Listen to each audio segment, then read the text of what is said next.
What's up YouTube, Everything Apple Pro here, and this video is a long-awaited unlock for iOS 4.1 and 4.2.1 for the iPhone 3G and iPhone 3GS old boot ROM. Now, this unlocks basebands 5.14.02 and the new 4.2.1 5.15.04. You can find your baseband down here. There are many things you need to know about this unlock, which I'm going to cover right now. Now, the basic things you need to know about this unlock are very drastic. Basically, you are sacrificing a lot to get this unlock, and if you don't need your warranty, if you don't need an ability to restore clean in iTunes, all you need is to see your service provider up there. Then you can go ahead and follow on, but I'm going to cover what you're sacrificing right now. Basically, in iTunes, you are taking an iPad firmware and porting the baseband to your iPhone, making it appear to iTunes as an iPad in a way, so you will not be able to restore your device to official firmware. So if you go into iTunes and click restore, it will not let you. It'll say incompatible, it'll give you errors, and you are voiding your warranty, which is a big one for me. If you have AppleCare and you void your warranty, they'll know, of course, if they check in your settings that your baseband's updated, and they'll know, and you will not be able to get repaired, or your device, they won't be able to fix it, or they'll just send it back to you like it was. Now, of course, this updates the baseband to iPad 6.15.00, I believe, and it'll look like that in here.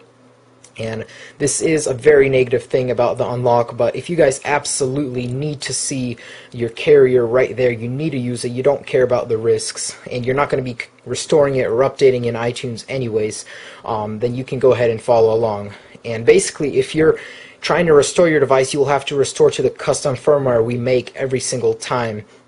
And there will be new tools for new updates that you will use. So all in all, it's not that bad, but it is pretty bad with the warranty thing. So here we go, you guys. Okay, so before we begin, there are actually a couple more crucial things you need to know. One, of course, this jailbreak is for Mac. At a later time, the Red Snow version will be available for Windows computers. And two, if you mess up, it's okay as long as you don't restore your device in iTunes yet. In some cases, iTunes won't let you restore, and that's okay. You can still restore to the regular firmware. And if after this is all done, the only way you can actually get out of this is by updating to a baseband that's higher than 6.15, which is going to be probably in the iOS 4.3 update.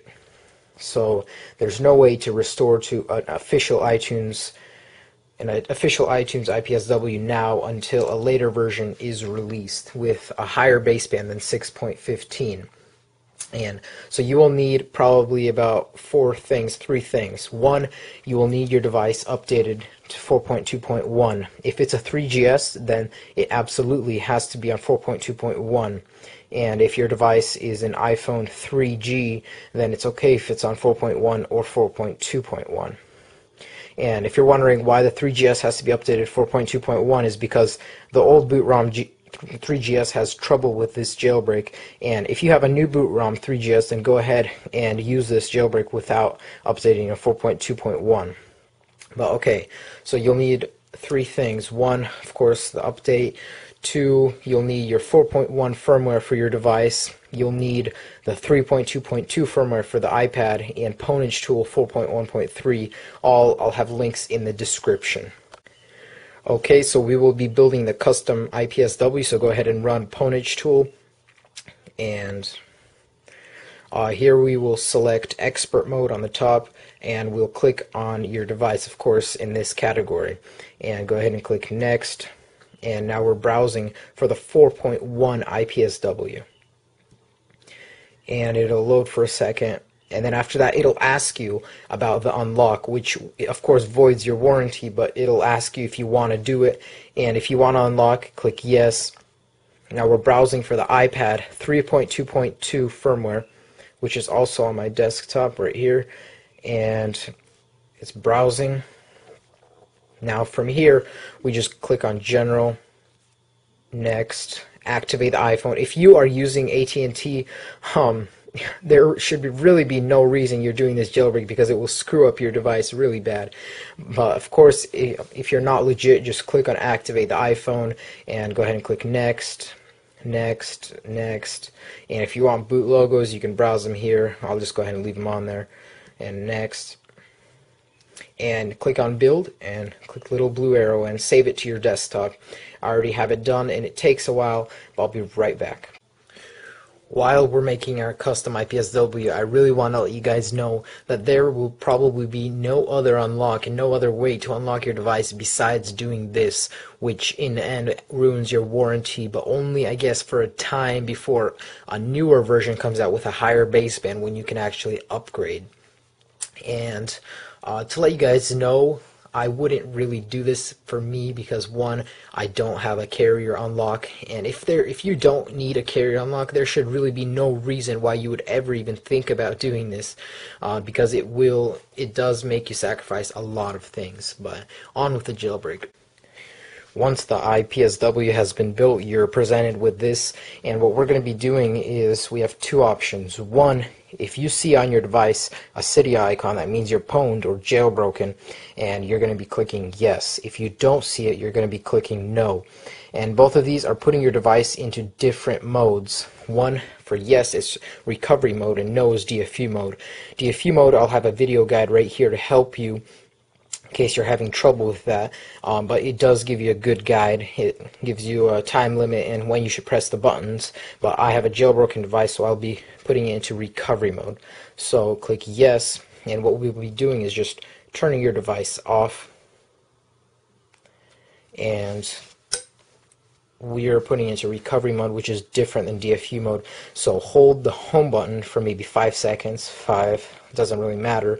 Your device won't turn on. So keep holding it while you're putting the USB in, and it should turn on, and you will see a connect to iTunes logo in just a second. There you go. So it is in recovery mode, and iTunes will recognize it.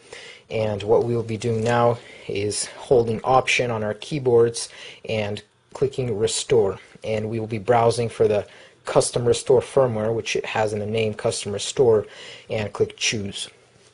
Now before this is finished, I am unplugging this because I do not want to void my warranty, and it's just something that I'm not going to be doing. But if you guys have any trouble restoring, if it doesn't let you restore it, then you can retry putting it into recovery mode. If it doesn't work again, then you will need to put it into DFU mode.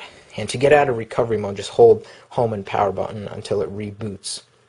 And I'll be right back, guys. And some of you might also be having troubles restoring.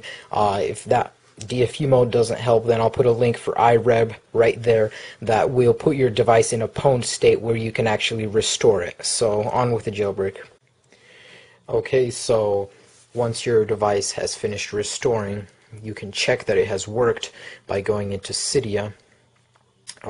Settings.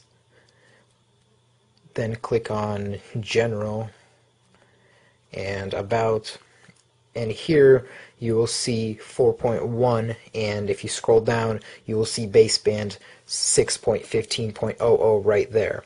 Now of course I didn't restore because I don't want to void my warranty on this iPhone, but if you have, then you have finished that part. Now all you have left to do is open up Cydia, and once it loads I'll be right back. Once you're in Cydia on your device, I want to let you know that there is no other way that there will be able to unlock your device on iOS 4.2.1 or 4.1. This is the only way, so you're risking a lot, yes, but you get an unlock in the return. But once it's open, simply go into Manage Sources, and here you'll see repo666.ultrasnow.com. If you don't see it, just search for Ultrasnow and click on in. And click on Ultrasnow, and you'll want to install this package, and it'll ask you to reboot in the end. It's been updated to 1.2, which works with the new 6.15.00 baseband that's on your device right now. And that's basically it, you guys. After your reboot, you'll go into Settings. If you don't see your service right there, after a while, click on Airplane Mode and then turn it off. And if you still don't see it, you'll have to reboot and try again, but in the end you will be able to use your phone as a carrier unlocked iPhone. but you do risk a lot, like your warranty and your ability to restore to real firmware in iTunes. But thanks a lot, you guys, for watching. I really appreciate it. Go ahead and give me a comment if you have any questions, and rate this video and subscribe to my channel. I really appreciate it, guys, and thanks a lot for watching.